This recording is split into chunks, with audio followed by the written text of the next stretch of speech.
To God be the glory in the highest. I greet every one of you in the name of our Lord Jesus Christ. Our subject of consideration today is, did Jesus die before the curtain of the temple was torn?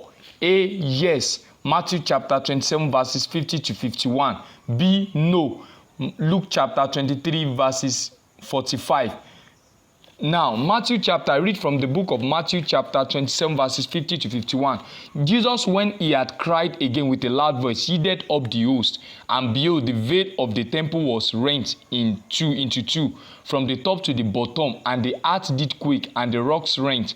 Verse 52. And the graves were open, and many bodies of the saints which slept arose, and came out of the grave after his resurrection, and went into the holy city and appeared to many. Luke chapter 23 verses 45 to 46. And the sun was darkened, and the veil of the temple was rent in the midst. And Jesus had cried.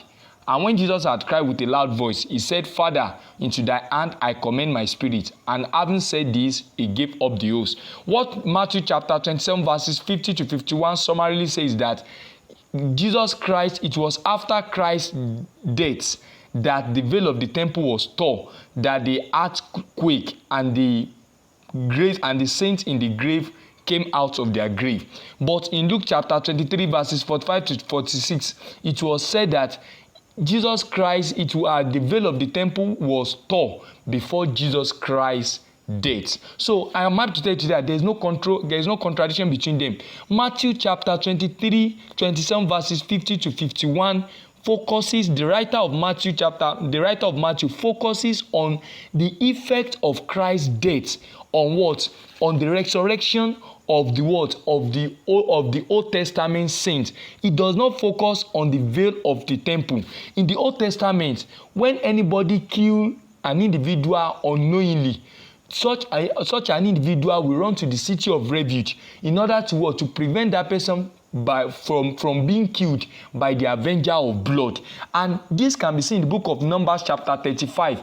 And that person will be there till the day, Numbers chapter 35, and that person will be there till the day that the high priest that have oil on his head will die. So this shows us that all the Old Testament saints, the Bible said that for all have sinned and come short of the glory of God. All the Old Testament saints, when they died, they did not go to heaven. Christ also said that there's nobody that has gone to heaven except him that came down from heaven. So one thing is that all the Old Testament said after they are dead, they are in the city of refuge, waiting for the death of Christ on the cross of Calvary. So when Christ, our high priest, has come, the one that has been anointed by God, his death now brings about the resurrection of the holy saints from their grave, as we find it in the Old Testament that those people that killed somebody innocently, we also leave the city of refuge the day the high priest died.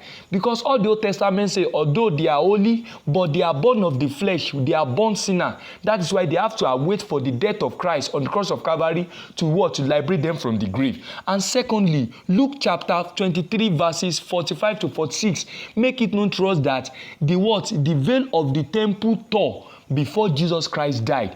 The writer of Luke focuses on the effect of the veil of the temple, or of the tearing of the veil of the temple on Jesus Christ our Lord. In the book of Numbers chapter 3 verses 10 and Numbers chapter 4 verses 20, it was said that that anybody that is not a priest, Israelite that is not a priest, or strangers, those people that are not Israelite, must not look into the content of the tabernacle, must not look into the Holy of Holies, must not enter into the Holy of Holies. But Christ our Lord, being our high priest, he now make the tabernacle, I mean the veil of the temple to tear into two. And that means that Christ wants us to see what is inside the Holy of Holies. He wants us to enter into Holy of Holies.